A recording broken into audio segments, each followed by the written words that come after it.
మీకు రుచులో అభినయం ఎంత చక్కగా చేస్తారో ఇలాంటి ప్రార్థనలో కూడా అంత చక్కగా చేయాలి. అభిమానపడకూడదు. నమామి భగవత్పాదం శంకరం లోక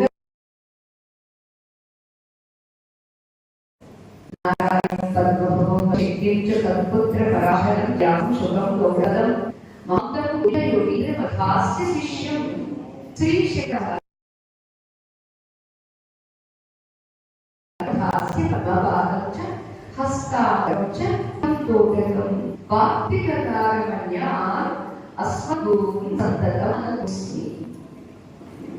ఇప్పుడు పెద్ద ఇంత చక్కగా అవి చేసి నృత్య ప్రదర్శన చేశారు.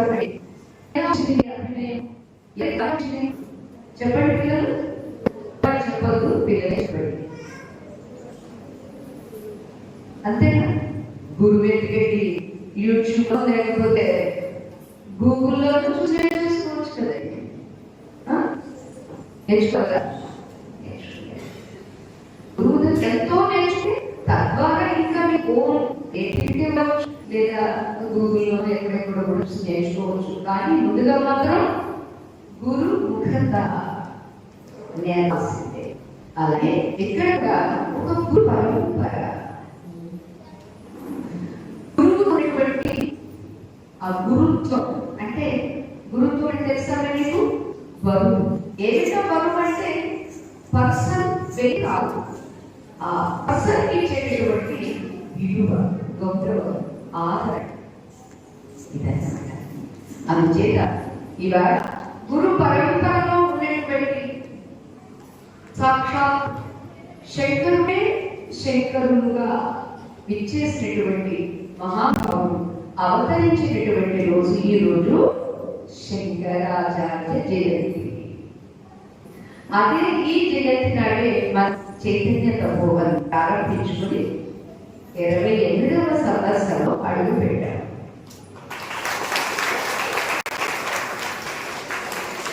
అంటే శంకర జయంతి నాడు ఆవిర్భవించింది ఏం చేయాలి అని అంటే, ఏ సూర్య భగవానుడు ఉదయించి ఎవరు కోరినా ఎవరు కోరకపోయినా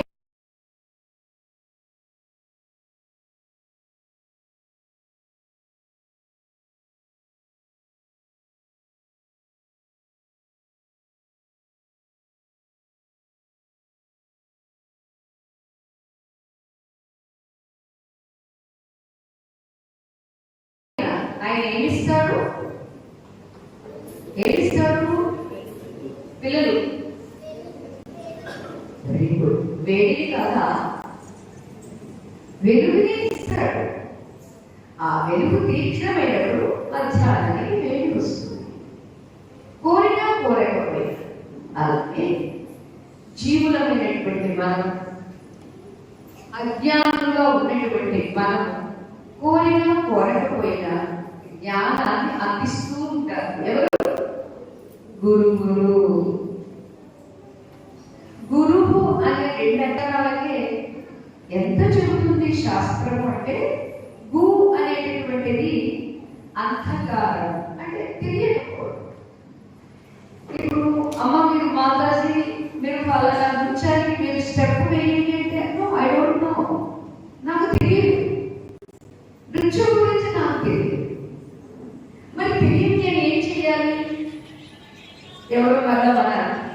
డాన్స్ టీచర్స్, అమ్మ మీరు కొంచెం మా పిల్లలైతే ఒక సంవత్సరంలో తయారైపోతారు, మీరు పెద్దవాళ్ళు కాబట్టి 2-3 సంవత్సరాలు పట్టవచ్చు, మీకు కూడా నేర్పిస్తే నేర్చుకోవచ్చు కదా.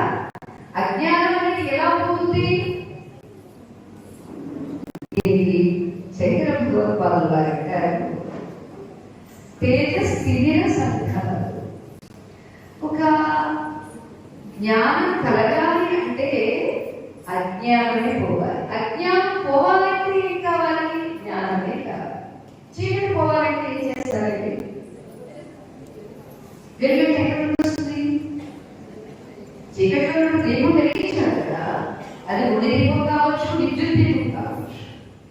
అసలు ఏ రీతిగా చీకటికి విరోధించేటటువంటిది ప్రకాశం ఎలాగో, మనకు తెలియని విషయం అనేటువంటి అజ్ఞానానికి విరుడు లేదా ఉపాయం ఏంటి? జ్ఞానం. అది ఏదైనా కావచ్చు, నృత్యం కావచ్చు, వ్యాపారం కావచ్చు, ఉద్యోగం కావచ్చు, ప్రతి దానికి ఒక జ్ఞానం. అయితే ఇన్ని జ్ఞానాలు లోపల ఉన్నాయి కదా, అందులో మీరు ఇంతవరకు ప్రదర్శించినటువంటి 64 చతుషష్ఠి కళలు అంటారు. 64 కళలలో నృత్య కళ కూడా ఉంది. అయితే ఏ కళలైనా దేనికి ఇది మనకి ప్రసాదించింది శాస్త్రం లేదా గురువులు ప్రసాదించారు అని అంటే, ఆ కళలతో నీ జీవితం రాణించాలి, నీ కళలతో సమాజం శోభించాలి. అంతేకాదు నీవు ఈ ప్రపంచంలో ఒక సత్కళగా మిగిలిపోవాలి. సత్కళ అంటే జ్ఞాన కళ అనేది ఒక అర్థమైతే, ఎప్పుడూ నిలిచి ఉండేటటువంటి కళ ఆత్మకళ, జ్ఞాన కళ అనేటువంటి. అంటే ఇది నేర్చుకుంటే వచ్చేది ఉన్నదే, ఉన్న ఆత్మకళను గుర్తించడం కోసమని చెప్పి షష్ఠి కళ. అయితే మీరు చిన్నపిల్లలు ఇప్పుడు అప్పుడే తెలియదు, కాస్త ఉన్నవాళ్ళలో పెద్దవాళ్ళు ఎవరైనా ఉంటే వాళ్ళకి తెలుస్తుంది, అలాగే మాకు తెలుస్తుంది. మీరు ఇప్పుడు ఇంతవరకు జగద్గురు శంకర భగవత్పాదులు వారు మనకి ప్రసాదించినటువంటిది ఎన్నో స్తోత్రాలు, అష్టకాలు, ముదాకరాత్తమోదకం సదా విముక్తి సాధకం, అది కూడా వారిదే. అలాగే శారదా భుజంగ ప్రయాగస్థానం, అలాగే గంగామాత తవ జలమలం ఏన నిపీతం పరమ పదం ఖలు తేన నిపీతం మాతర్గంగే త్వయ్యో కర్తవం కిలతం ద్రష్టు నయమశ్యక్త. గంగామాత మీరు ఎటు చూడండి. అలాగే మీ అందరికీ కనకధారాస్తాము విన్నారు. రుచులు నేర్పించకపోవచ్చు, ఎవరికైనా లక్ష్మి అనుగ్రహం కావాలి అంటే ఇదిగో అని మనకి బాలశంకరుడు ఒక దరిద్ర బ్రాహ్మణ స్త్రీ నిమిత్తంగా చేసుకుని అమ్మను ప్రార్థిస్తే ఉసిరిగలు అంటే బంగారు ఉసిరిగలను కురిపించింది ఆ అమ్మ. అంతేగా అమ్మ ఆమె శంకరాచార్య స్వామి ప్రార్థిస్తే ఆమెను ఎన్నో ఉసిరిగలు అనుగ్రహించావు, కనీసం ఒక్క ఉసిరిగా అయినా ఇవ్వమ్మా అని రోజుకొకరు భక్తితో ప్రార్థించాలనుకుంటే రోజుకు ఉసిరిగా ఎన్ని ఉసిరిగా ఉంటాయి? ఏ ఉసిరిగలు? బంగారు ఉసిరిగలు. బాహ్యమైన ఉసిరి తింటే కూడా ఆరోగ్యం బాగుంటుంది. మరి ఇక బంగారు ఉసిరిగా అంటే అమ్మ అనుగ్రహానికి మనం ప్రార్థన. ఓకే, ఇద్దరు ఎవరంటే శంకరులు అని అంటే శంభోర్మూర్తిశ్చన దిగువని శంకర ఆచార్య రూప. శంభు అంటే ఎవరు? పరమేశ్వరుడు, శివుడు. శివుని యొక్క మూర్తి ఈ భూమిపై భువనే చరతి, నడుస్తుంది, తిరుగుతుంది. ఎలా? శంకర ఆచార్య రూప. ఎవరంటే శంకరుడు అంటే శంకరోతి శంకర అంటే శుభాన్ని, మంగళాన్ని, సుఖాన్ని, శాంతిని, ఆనందాన్ని కలిగించేవాడు శంకరుడు. వినిపిస్తున్నారు. అందుచేత శంకరుడు ఎందుకు వచ్చారంటే మనందరికీ శుభాన్ని, మంగళాన్ని, సుఖాన్ని కలిగించడం కోసం వచ్చారు. మరి వారు వచ్చారు కానీ మేము గుర్తించడం లేదండి. సూర్యుడు వచ్చాడండి, ఉదయించారు. అరే ఈ వెలుతుల్లో మనం ఎన్ని పనులు సక్రమంగా చేసుకోవాలి అని గుర్తించేదందరూ. వెలుతుని వాడుకుంటున్నారు, బట్ థ్యాంక్ఫుల్ గా ఉండేవాళ్ళందరూ. పిల్లలు అర్థమవుతుందా? సూర్యోదయం అయిన తర్వాత నిజంగా మీరు ఆలోచిస్తే నైట్ అంతా మనకి విద్యుత్ దీపాలు తీసుకుంటున్నాం. నెలాఖరి అయ్యేసరికి బిల్లు కట్టకపోతే కరెంట్ కట్టచ్చు, అవునా కదా? మరి పగటివేళ సూర్యుడు మనం బయటికి వెళ్ళి అలా తిరుగుతుంటే రాత్రి వేళ చంద్రుడు ప్రకాశాన్ని ఇస్తున్నందుకు బిల్లు కట్టిన వాడు ఎవరైనా ఉంటారు? నిజంగా కట్టాల్సి ఉంటే ఎంత కట్టాల్సి వచ్చేది? పిల్లలు అర్థమవుతుందమ్మా? మీరు ఎప్పుడు పాపం అన్ని చోట్ల ప్రోగ్రామ్ చేసి రెడీ ఉంటారు. మా శ్రీనివాస్ ఏమన్నారంటే, పిల్లల శంకరుల యొక్క కృప ఏమిటి, అసలు వాళ్ళు ఎందుకు వచ్చారు, ఎవరు వాళ్ళేమి తెలియాలి. పిల్లలతో పాటు వాళ్ళ పేరెంట్స్ వస్తారు. ఇలా 400 మంది వస్తారమ్మా అనేది నేను చాలా సంతోషించాను. అయితే ఈరోజు అనుకోకుండా మన ప్రియతమ ప్రధానమంత్రి మోడీ గారు మన రాజధానికి రావడం, తిరిగి మళ్ళా మన రాజధాని వారు ప్రారంభించడం అనేటువంటి నిమిత్తంలో ఎక్కడికక్కడ రోడ్స్ బ్లాక్ కావడం, అలాగే కొంతమంది వాడు టవర్ ఇవ్వడం అనే కారణాలు ఏదైనా కావచ్చు. కానీ ఇక్కడ మీరు ఇంత చక్కగా శ్రద్ధతో తల్లులకు ప్రోత్సాహం అండి. తండ్రి కూడా ఉంటుంది, బట్ చాలా తక్కువ ఉంటుంది. అసలు తల్లుల యొక్క ప్రోత్సాహంతో పిల్లలు నేర్చుకుంటున్నారంటే నేర్చుకోవడానికి సిద్ధంగా ఉంటే నేర్పే గురువు ఉండాలి కదండి. నేర్పే గురువు కూడా పిల్లల పట్ల చాలా ప్రేమ, వాత్సల్యం, అభిమానం ఉంటే తప్ప వాళ్ళు నేర్పలేదు. గురువుల పట్ల పిల్లలు వింటున్నారా? గురువుల పట్ల అంతే గౌరవం, శ్రద్ధ, భక్తి, వినయం, విధేయత ఉన్ననాడే వాళ్ళు నేర్పేటటువంటి ఆ కళను అది ఏదైనా కావచ్చు. స్కూల్ కావచ్చు, కాలేజ్ కావచ్చు, లేదా హై స్కూల్ కావచ్చు, యూనివర్సిటీ కావచ్చు, అది ఏదైనా అక్కడ మనలో ఉండేటటువంటి శ్రద్ధను బట్టే దాన్ని మనం గ్రహించగలం. అలాగే సూర్య భగవానుడు మనకి ఎంతటి కాంతిని ఇస్తున్నాడు అని అంటే, మరి ఆ సూర్యుడికి మనం థ్యాంక్స్ అని చెప్పాలా వద్దా? పిల్లలు వద్దా? ఆయన పని చేసుకుపోతాడు, కానీ ఆయన ఎక్స్పెక్ట్ చేయండి. నమస్కారం చేసిన వాడికి నేను వెలుగునిస్తాను, కానీ వాడికి నేను ఇవ్వడం అనుకుంటూ ఆయన పని ఆయన చేసుకుంటూ ఉంటాడు. అలాగే గురువులు కూడా వాడి పని వాళ్ళు చేసుకుంటూ ఉంటారు. కానీ గురువులు చేసుకుంటున్నటువంటి పనిలో ఎవరైతే శిష్యుడై, విధేయుడై, విద్యార్థి అని, విద్యార్థి అనే శబ్దానికి అర్థం చేస్తా, విద్యను అర్థించువాడు అంటే అర్థించేవాడిని మనం ఏమంటాము? భిక్షానికి ఎవరైనా వచ్చారనుకోండి ఏమంటాము? అడుక్కోవడానికి వచ్చారు అంటారు. పక్కా తెలుగు ప్రతి విద్యార్థి కూడా విద్యను యాచించడానికి వచ్చాడు. యాచకుడు అంటారు, కొంచెం షైన్ లాంగ్వేజ్ చెప్తే యాచకుడు. అంతే ఒక భిక్షగాడు ఎలాంటి యాచకుడు, శిష్యుడైనటువంటి లేదా చిన్నారులందరూ కూడా విద్యార్థులమే. మేము కూడా విద్యార్థులమే, మా గురువులమే. మీరు కూడా విద్యార్థి అంటే విజయము అర్జించినటువంటి వాడు, అక్కడ జ్ఞానాన్ని ఆర్జించేటటువంటి వాడు, చేత అర్థించేవాడు యాచకుడు. మరి యాచకుడు ఎలా ఉంటాడా? ఎలా ఉంటాడు? పిల్లలు కొంచెం బాడీ లాంగ్వేజ్ కూడా కొంచెం పెట్టే, ఇది పెద్దవాళ్ళ దగ్గర ఉంటారు. అంతేగాని చిన్నప్పుడే అమ్మ నాన్న వాళ్ళకి చెప్పకుండా వాళ్ళు అలా బిహేవ్ చేశారనుకోండి, పిల్లలు కూడా వాళ్ళని ఫాలో అయిపోతారు. వీళ్ళు మా పిల్లలు టెంపర్గా ఉంటే కనపడరా, ఎవరు మాతాజీ వచ్చారు, ఆ లేచి నిలబడరా, నమస్కారం చెప్పరా, చెప్పాల్సి.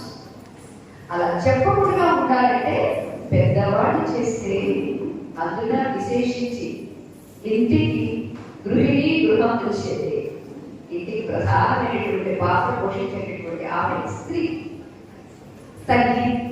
అసలు ఆ తల్లి ఉండే సంస్కారాలన్నీ పిల్లలకు వస్తాయి.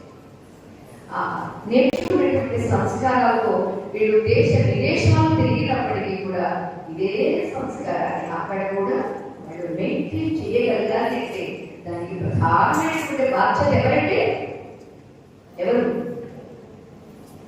మాట్లాడండి. కొంతమంది పాపం తండ్రి కొట్టుకుంటాడు, ఆయన బిజినెస్ చేస్తాడు, ఆయన సంపాదిస్తాడు, ఆయన మన ఇంట్లో కొట్టుకుంటాడు, మేము అందరూ హాయిగా క్లబ్లకి పబ్బులకి తిరుగుతుంటారు. అయితే కొంతమంది పాపం మగవారికి ఏమి పట్టకుండా ఉంటారంటే పాపం ఆడవాళ్ళని ఇంట్లో వంట చేసుకుంటారు, ఇంట్లో పిల్లలు మళ్ళీ రెడీ చేసుకుంటారు, మళ్ళీ వాళ్ళ జాబ్ పెట్టుకుంటారు, వాళ్ళే వెళ్తే వర్క్ ఫ్రమ్ హోమ్ అంటే ఇలా అయితే వాళ్ళ వాళ్ళ సంస్కారం. ఎనివే ప్రధానమైనటువంటి పాత్ర తల్లి ఎలాగో అటువంటి ఒక్క తల్లిని మనం ఇలా చూస్తే 1000 మంది తల్లులు కలిగితే ఎంత ప్రేమ చూపిస్తారు, ఎంత ఆదరణ చూపిస్తారు, ఎంత వాత్సల్యాన్ని చూపిస్తారు. అంత ప్రేమ వాత్సల్యం ఉన్నటువంటి మూర్తులు ఇద్దరు. ఒకటి ఆచార్యుడు, రెండవది వేదమాత. అర్థం కాలేదా? ఆచార్యుడు ఏదైనా కనిపెట్టి మీకు నృత్య ఆచార్యులు కావచ్చు, లేక సోషల్ సైన్స్, మ్యాథ్స్, ఇలా ఎనీ సబ్జెక్ట్. అంతేత ఆ ఆచార్యులు ఎలాంటి వారికి 1000 మాటలతో సమానం. ఒక తల్లి ప్రేమ మనకు తెలుసు, అందరికీ తెలుసు. మన అమ్మ మన మీద ఎంత ప్రేమ చూపించదు, అందున ముందుగా గుర్తించగానే తర్వాత ఊరు వెళ్ళినప్పుడు గుర్తిస్తాము. అసలు ఆవిడ పైకి వెళ్ళిపోయినప్పుడు ఇంకా బాగా గుర్తిస్తారు. ఎందుకంటే ఏడ్చి లాభం ఉండదు, చేసేటప్పుడు చేయగానే తర్వాత.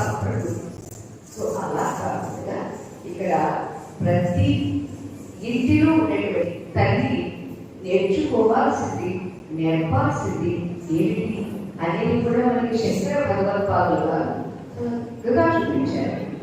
వాళ్ళ అమ్మగారు నదీ స్నానానికి వెళ్ళినప్పుడు కొంచెం దూరంగా ఉండేది. ఎంతకు ఎవరి శంకరులు?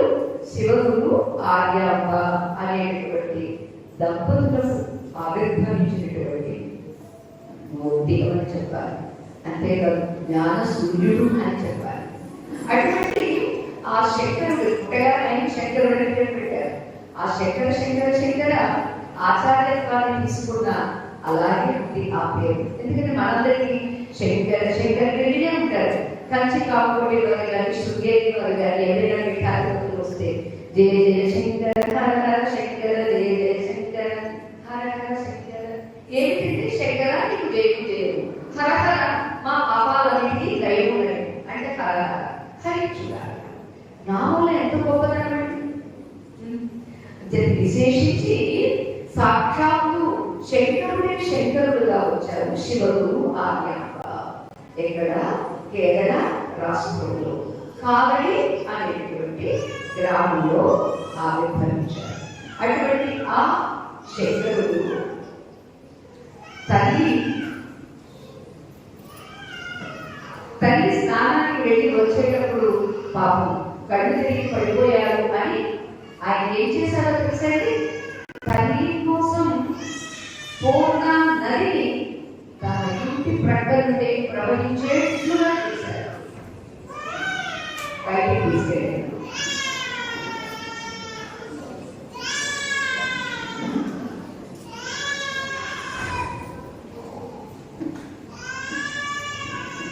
అంటే ఇక్కడ ప్రతి తల్లి పట్ల అప్పటికి తండ్రి గతించారు. తండ్రి పట్ల కూడా ఒక తల్లి పట్ల తండ్రి పట్ల ఒక కాదని కాదు. ఎందుకంటే మన జన్మకు కారణము ఇద్దరు కారణము, మాత పితరు.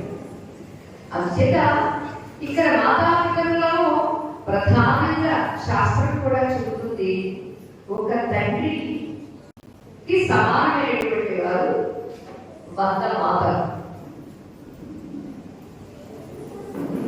అంటే 100 మాతల యొక్క గొప్పతనం ఒక్క స్త్రీలో, ఒక్క తల్లిలో ఉంటుంది. అంత గొప్పతనం ఉండేటువంటి తల్లికి కర్తవ్యం కూడా చాలా బోధించింది. మరి అటువంటి కర్తవ్యం బోధించిన తల్లికి పుత్రుడు ఏం చేయాలి? ఇదిగో శంకరుడు మనకి నిరూపించారు. ప్రకరణే ప్రకటిస్తూ అలా నదీ మార్గం ప్రవహించగలిగే సామర్థ్యం ఉంది. మరి మీరేం చేయాలి? కనీసం అమ్మ నడవలేకపోతే తానే చేయగలిగించి ఎక్కడికో హాస్పిటల్కి వెళ్ళాలి, నాకు కాళ్ళు లేదు వీలు అని చెప్పకుండా సేవలు అందించాడు. ఇదిగో ప్రతి పుట్టుడి ప్రతి సంతానం యొక్క కర్తవ్యం. అంతేకాదు తల్లి అనుమతి తీసుకుని చేయడం ద్వారా అక్కడ జీవితము సార్థకం అవుతుంది. ఎలా అని అంటే బాలశంకరుడి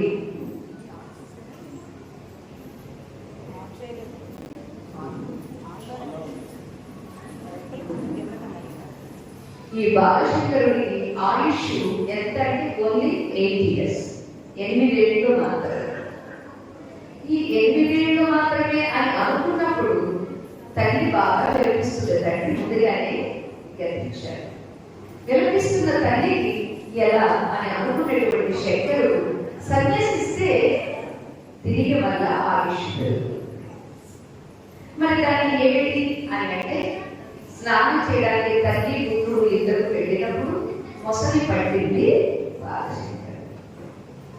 అప్పుడు అమ్మా నేను సన్యాసిస్తే ఈ మొసలి నన్ను విడిచిపెడుతుంది, లేకుంటే అది నన్ను మింగేస్తుంది.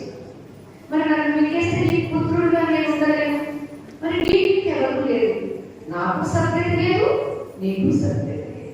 మరి సద్గతి కావాలి అంటే నేను ఇంకా బ్రతకాలి అంటే నేను సన్యసించాలి, నీవు అనుమతించమ్మా.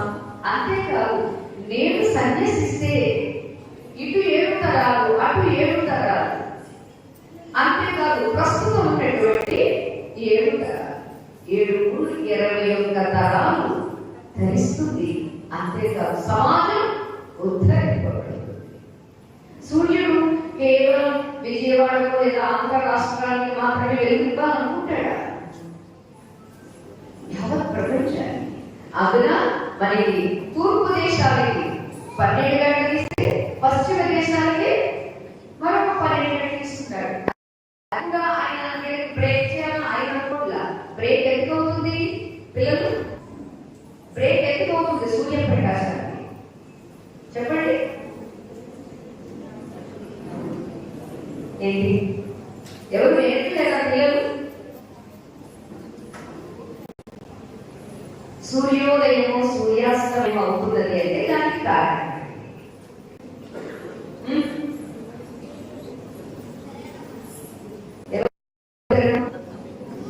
సూర్యుడు దగ్గర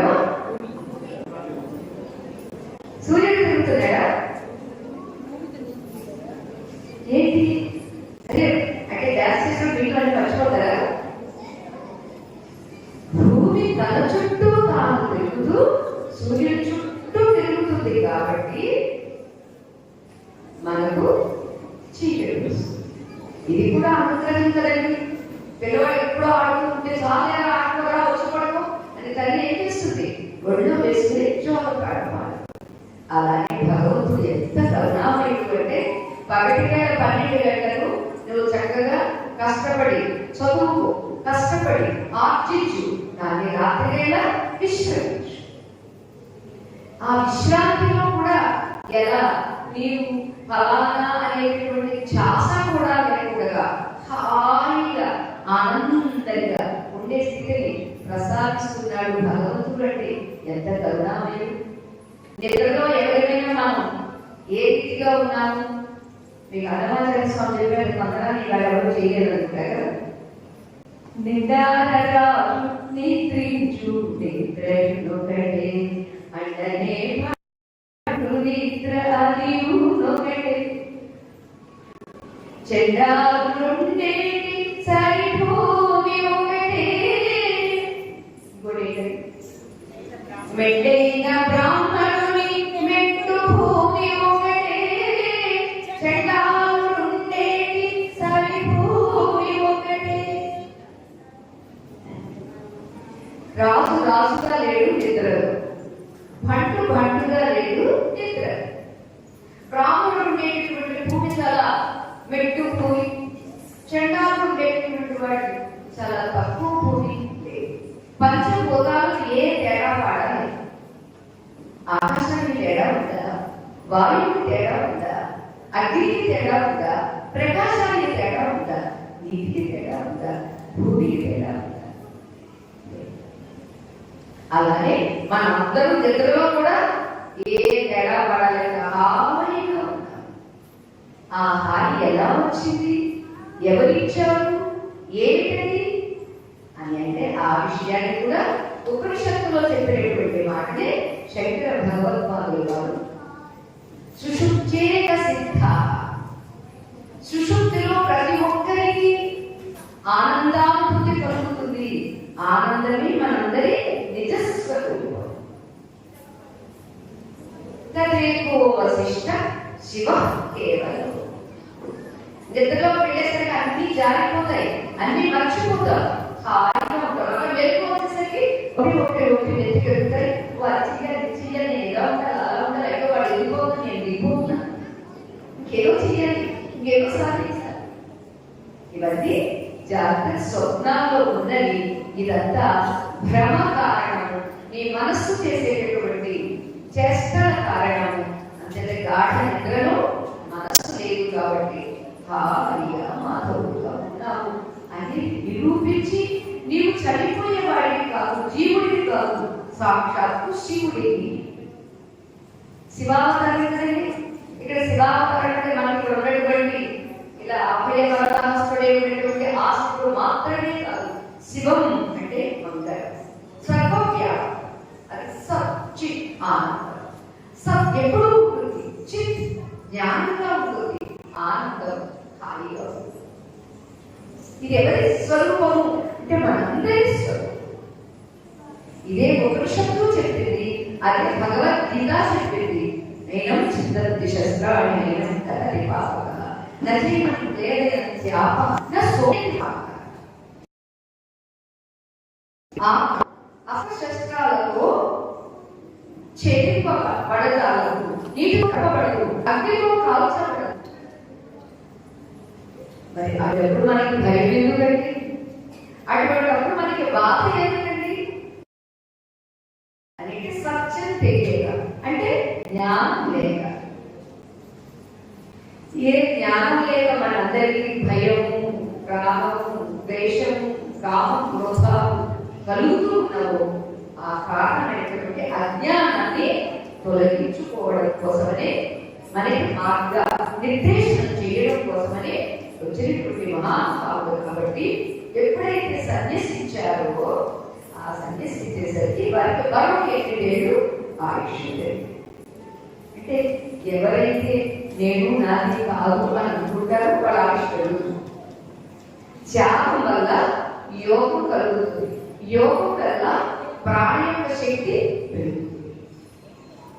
ఇలా 8 16 వచ్చేసరికి సరే గోవింద భగవత్పాదాచార్యుల వారి సన్యాసం తీసుకోవడం.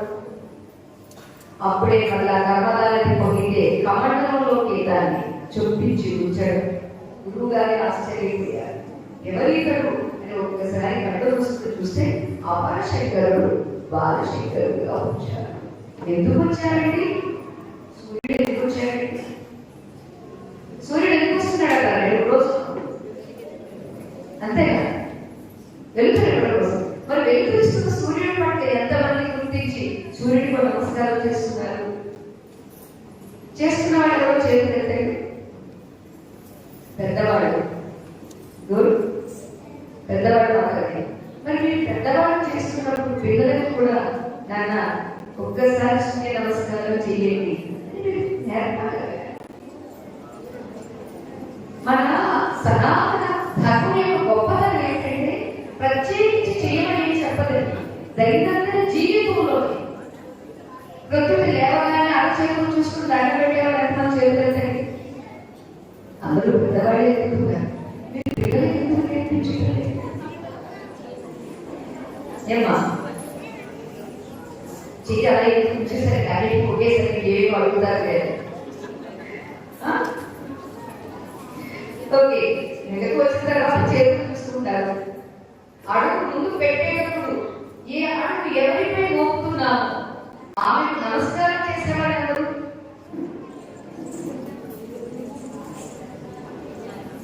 ఎందుకు చేయాలి నమస్కారం? మోస్తుంది అమ్మ. అరే మనం జన్మించిన అమ్మ 9 నెలలే మోసింది, తర్వాత కూడా మోస్తూ ఉంటాడు. ఇక పని పడదు ఏదైతే అని పాలించి పక్కన పడి వదిలేస్తుంది. ఆ పక్కన వదిలేసినప్పుడు ఎప్పుడు ఉంటున్నామా? భూమిపై. అంతేనా? ఈ భూమి మీదే కదండి కట్టడాలు చేస్తే ఎంత అమ్మకాలు అవుతారండి. లేచిన దగ్గర నుంచి నోటిలో ఉమ్మి మూస్తాం, బ్రష్ చేస్తూ మళ్ళా మూత్ర విసర్జన చేస్తాం. ఇది అమ్మ ఒడిలో చేస్తే ఊరుకుంటుందా? చంప పగలదు.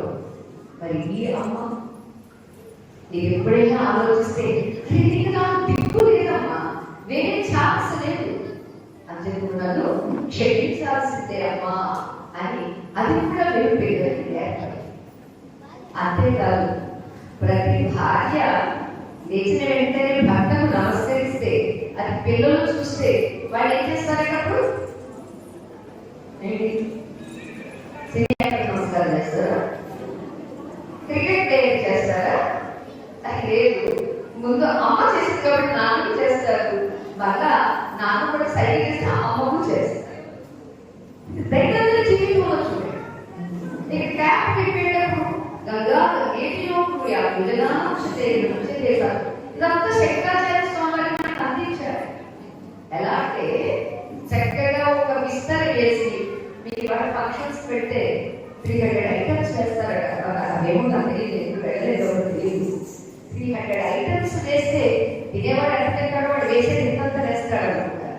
కానీ శంకర భగవత్పాదులు వారు 300 కాదు, ఎన్ని వందలు స్తోత్రాలు, ఎన్ని వందలు అష్టకాలు, ఎన్ని ప్రసాదించారు. మరి అంతా వంటలు చేసి పెడితే తెలియదండి, అది మనం స్వీకరించొద్దండి. అందుకనే నేను హిందువుని అని అనుకుంటే శంకర భగవత్పాదుల వారి ఒక్క శ్లోకం, అష్టకంలో పూర్తి అష్టకం రాకపోయినా పర్వాలేదు, గురుభాష్టకం ఉంది, చాలా అష్టకాలు ఉన్నాయి. ఆ అష్టకాలు ఏదో ఒక్క శ్లోకం వచ్చినా మన శోకం పోతుంది. శోకం పోవడం కోసమే శ్లోకం, అంతేకాదు నీ శోకం పోతుంది సరే కదా. నిన్ను కూడా అందరూ అభినందిస్తారు. పుణ్యశ్లోకని కీర్తిస్తే కీర్తించిన వాడిని కూడా అందరూ కీర్తిస్తూ ఉంటారు. ఇవాళ గురువులు ఎందుకు సన్మానం చేసుకుంటున్నామండి?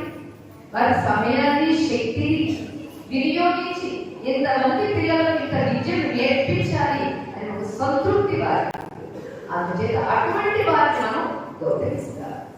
సామాన్య 64 కళల విద్యను నేర్పించే వారికి మనం ఎంత విలువనిస్తే 64 కళలకు మూలమైనటువంటి ఆధ్యాత్మిక కళను అందించేటటువంటి ఆచార్యుడు, పరమ ఆచార్యుడు, అందున జగదాచార్యుడు, జగత్తునే ఆచరించి చూపించినటువంటి మహానుభావుని మనం ఆశ్రయించడం ద్వారా, అనుసరించడం ద్వారా మనం కూడా అంత గొప్పవారు అవుతారు.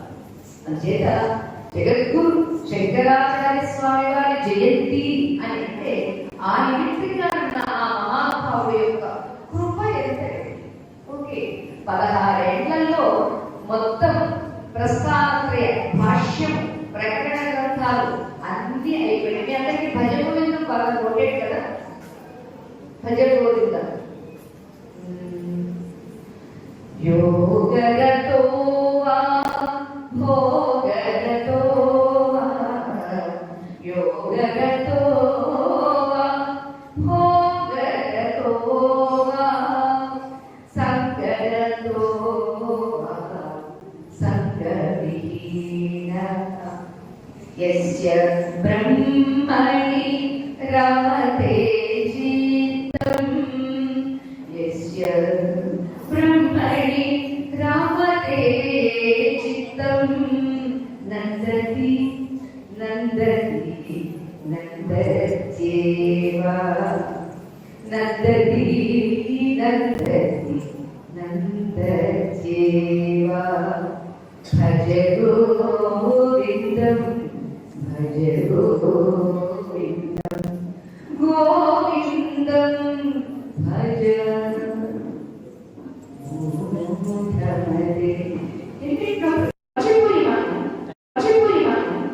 ఆలాపన చేసినప్పుడు కానీ లేదా నృత్యం చేస్తుంటే చేసినంత అనుభూతి కలుగుతుంది. అంచేత దైవ చింతన ద్వారా కూడా నీవు నీరసాన్ని పోగొట్టుకోవచ్చు. మనకి తెలిసింది వల్లే వాగేసు కాఫీ టీ తాగలేదు మాత్రమే. అంచేత ఇది కూడా ఉపాయం ఉంది అని ఢంకా మోగించి చెప్పారు. అద్వైత సాంప్రదాయాన్ని శంకర భగవత్పాదుల వారికి ముందున్నటువంటి గురువులు కూడా చాలా మంది ప్రతిపాదన చేశారు, ప్రచారం చేశారు. కానీ వీరు వచ్చిన తర్వాత వీరు ఉన్నటువంటి 16 ఏళ్లలో ఎంత చేస్తే వ్యాస భగవానుడే ప్రత్యక్షంగా వచ్చి ఏమోయ్ నీవేమిటో బ్రహ్మసూత్రానికి కూడా భాష్యం రాసావట, ఏది నాకు వినిపించు చూపించు అని 2 ప్రశ్నలు వేసి ఈ సూత్రానికి ఏమిటి ఎవరు రాశారు అని అడిగారు. అప్పటికి 15-16 ఏళ్ళ వయస్సు. అప్పుడు అడిగితే శంకరులు చెప్పినటువంటి ఆ వ్యాఖ్యానం విని మార్గేశ్వరంలో వచ్చినటువంటి వ్యాస భగవానుడు చాలా సంతోషించి, నాయనా నీవు ఇంకొక 16 ఏళ్ళు ఈ భూమిపై చేయించి ఎక్కడెక్కడ తుమ్ము తులి ఉందో, ఎక్కడెక్కడ చీకటి ఉందో దాన్నంతా పారుకోవాలి. ఏమో అర్థమవుతుందా? తుమ్ము తూళి అంటే బయట మనం కాస్త చీకటి కట్టుకుంటూ దులిపేసుకుంటారు. కానీ మన లోపల ఉన్నటువంటి ఏ తుమ్ము తూళి వల్ల ఏ స్వార్థము సంకుచితత్వము అనేటువంటి పుడుతూ ఉంటారు. దానివల్ల కొంతమంది ఇతరుల జీవితాన్ని నాశనం చేస్తారు, క్రమంగా వాళ్ళ జీవితాన్ని కూడా నాశనం చేసుకుంటూ ఉంటారు. దానికి కారణం తెలియకపోవడం. అంతే దాన్ని కూడా పోగొట్టుకోవడానికి ఉపాయాన్ని సూచించినటువంటి మహానుభావుడు శంకర భగవత్పాదుల వారు తెలిసేసరి ఒక తల్లికి ఇంత ప్రేమ. కొడుకు 90 ఏళ్ళ వాడు ఉంటాడండి, తల్లి 120 ఏళ్ళ ఉంటుంది. 90 ఏళ్ళ వాడు కూడా బయట పెట్టిన మోడీగా వస్తున్నాను, నేను జాగ్రత్త 90 ఏళ్ళ వాడు జాగ్రత్త చెప్పాలా? చెబుతూనే ఉంటుంది, చెప్పాల్సిన అవసరం లేదు. కానీ చెప్పగానే ఊరుకోరు అని తల్లి ప్రేమ. మరి అలాంటి ఒక తల్లికి ఇంత ప్రేమ ఉంటే సహస్ర మాతల యొక్క ప్రేమ ఎంత ఉంటుందో శంకర భగవత్పాదుల వారి యొక్క ప్రేమ, కృప, కరుణ అలా. అందుకనే వారి శిష్యులు తోటకాచార్యులు వారు అంటారు, కరుణావరుణాలయ పాలయమా భవసాగర దుఃఖ విదూరం. హే భగవన్, మీరు కరుణాసాగరుడైనటువంటి మీరు ఏం చేస్తారు? మీ కృపని గుర్తిస్తూనే ఉంటారు. కానీ నేను అందుకోలేకపోతున్నాను. అందుకోవాలి అనే స్పృహ నాకు ఉంటారు. సూర్యభగవాన్ ఉదయించాడనుకోండి, ఉదయించాడు అంతలో మీ లైఫ్ అక్కర్లేదు. ఆ స్వామి ఒక నమస్కారం చేస్తే నమస్కారం ప్రియోపము ఆయన అనుగ్రహిస్తాడనే జ్ఞానం మనకుంటే తప్పనిసరిగా కృతజ్ఞతగా ఉండాలనే గురువుల పట్ల కూడా అలాగే తల్లి పట్ల అలా మొత్తానికి ప్రార్థిస్తూ భవశంకర హే శంకర నీవు శంకరోతి శుభాన్ని సుఖాన్ని మంగళాన్ని కలిగించేటటువంటి నీవు మాత్రమే మాకు శరణాగతి. అంతేగా ఆచార్య శరణాగతి, భగవత్ శరణాగతి, పిల్లలకు తల్లిదండ్రుల శరణాగతి, ఆచార్య శరణాగతి ఉన్నప్పుడు ఏమవుతుందంటే ఇక్కడ మనం ఖాళీ అయిపోతాము, అక్కడ అంతా వచ్చి ఇక్కడ ఫీల్ అవుతాం, నిండుతున్నారు. అలా శంకర భగవత్పాదుల వారు 16 మరొక 16 అలా 32 ఏళ్లలో మాత్రమే ఆసియా హిమాచల పర్యటన చేసి ఎక్కడెక్కడ కర్మ ఊపిలో మునిగిపోతే అదే కర్మ అనేటటువంటిది అనుభవిస్తే క్షీణిస్తుంది, దానితో జ్ఞానం కావాలి అని ఆ అద్వైత జ్ఞానాన్ని, ఆత్మ జ్ఞానాన్ని, బ్రహ్మ జ్ఞానాన్ని అందరికీ అందించి అమ్మయ్య నేను వచ్చిన పని అనుకున్నారు. అలా మనందరూ కూడా ఈ భూమికి వచ్చామంటే ప్రతి ఒక్కరికి ఒక ప్రత్యేకత ఉంటుంది. ఆ ప్రత్యేకతను గుర్తించి ఈ శరీరం రాలిపోయే లోపుగా నేను సాధించి తీరాలి, ఈ ఈ సాధించడంలో సమాజానికి కూడా శ్రేయస్సు కలగాలి అనేటువంటి లక్ష్యంతో ఉన్నామనుకోండి, శరీరం పడిపోవచ్చుగాక, శరీరం సత్యం శాశ్వతం నిత్యం. అదిగో అది తెలియడమే నిర్వాణం. అందరికీ తెలుసు నిర్యాణం. వకారం యకారమే తేడా. వకారం యకారం అంటే రెండింటికి ఎంత తేడా ఉందంటే యావత్తు తేడా. అది మరణం, ఇది ఆమరణం. ఆ ఒకటి చేర్చకూడదు. అంటే ఆ నిర్వాణం అంటే మన అందరికీ గాఢ నిద్రలో ఉన్నటువంటి ఆనందానుభూతిని గుర్తు తెచ్చుకొని ఇప్పుడు ఒక్కసారి అహం నిర్వికల్పో నిరాకార రూప విభూత్వాచ సర్వత్ర సర్వేంద్రియాణాం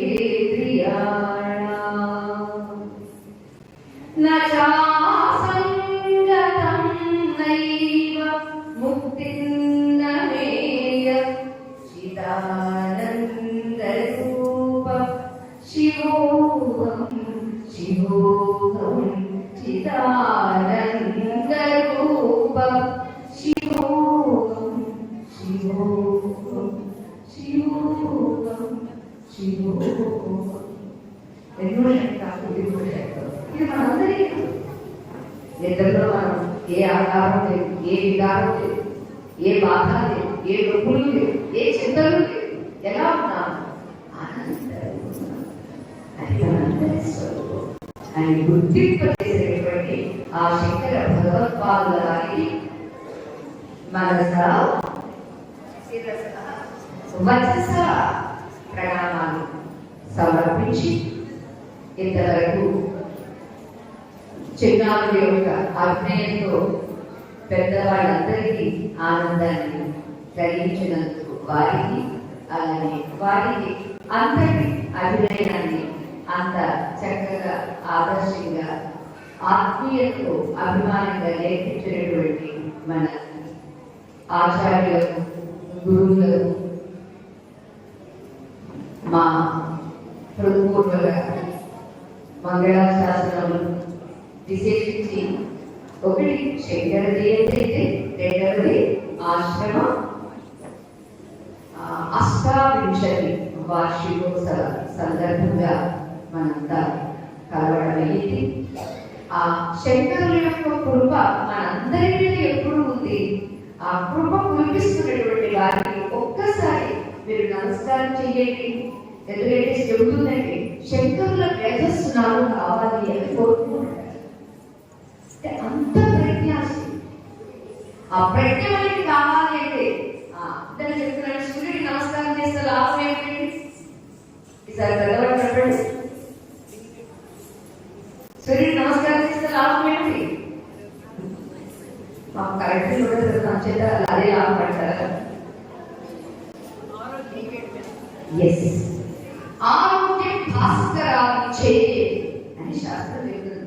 నీకు ఆరోగ్యం కావాలంటే సూర్య భగవానుడిని అర్థించు, ప్రార్థించు, నీకు ఆరోగ్యం వస్తుంది. ఇవాళ పిల్లలకి మీరు ఉన్న వాళ్ళకైనా మీరు చెప్పండి, చక్కగా ఇలా చిన్న చిన్న శ్లోకాలు కూడా నేర్పించండి. సూర్యుడికి నమస్కారం చేసేటప్పుడు ఏం చేయాలి? బాత్రూంలో వెళ్ళి ట్యాప్ రెడ్డి వరకు వచ్చేది కూర్చొని చేయాలి అని అవసరం లేదు. అలా చేస్తే మీకు ఆరోగ్యంగా ఉంటుంది. అంతే కదా, చిన్న చిన్న పిల్లలు ఇప్పుడు ఈ పిల్లలు లేదనుకుంటారు, డాన్స్ లో కూడా అలాగే కళ్ళు పెట్టుకుంటారు. నా కళ్ళు అంటే నేను వయసు పండిస్తారు పెట్టుకున్నాను, చిన్నప్పుడు పెట్టుకోరు. చిన్నప్పుడు 7 లేకపోతే 12 కళ్ళు వచ్చేస్తుందంటే కంటికి సూర్య భగవానుడు అధిష్టానం. అంతే ఆయన నమస్కారం చేయడం ద్వారా ముందు మీకు ఈ కంటి సంపాదన రాకుండా ఉంటుంది, ఆరోగ్యం బాగుంటుంది. అంతేకాదు మనిషి బుద్ధిజీవి, బద్ధజీవి కాదు, బుద్ధిజీవి. కాబట్టి బుద్ధికి ప్రచోదనం ఎవరు చేస్తారంటే కేవలం సూర్యుడు మాత్రమే చేస్తారు. అందుచేత యజ్ఞోపవీతం తాళం వేసానికి ఇంకోపడానికి వేశారని అంటారు. ఎవరు తెలియక ఇంకోపడానికి కాదు, నీలో ఉండేటటువంటి 24 ఇంద్రియాల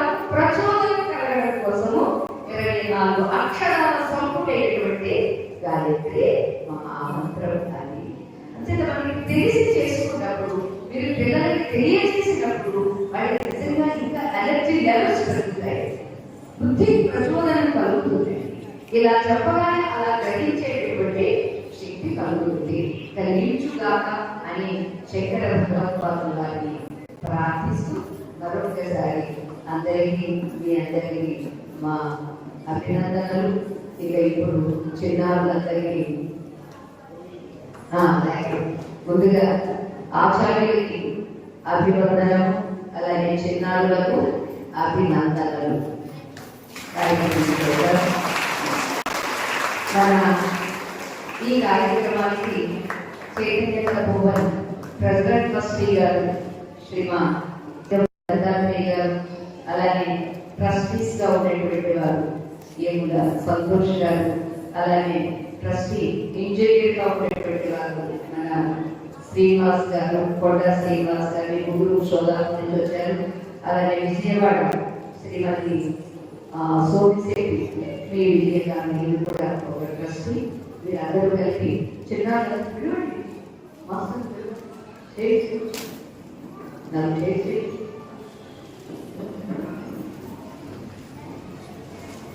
మీరు ఎందుకంటే సమయం ఊరికే పోకుండా విలువైనటువంటి సమయాన్ని మనం కాపాడుకోవాలి. ప్రతి దానిలో కూడా ఒక అవగాహన కాదు, ఆ అవగాహన పెంచుకోవడం కోసమని. ఎందుకంటే జ్ఞాన సూర్యుడు జ్ఞానం ఎంతో కొంత జ్ఞానం అనేది కలగాలి. ఆ కలిగించుకోవడం కోసమని అవతరించారు కాబట్టి అటువంటి జ్ఞానం మనందరికీ కలుగుతాక అని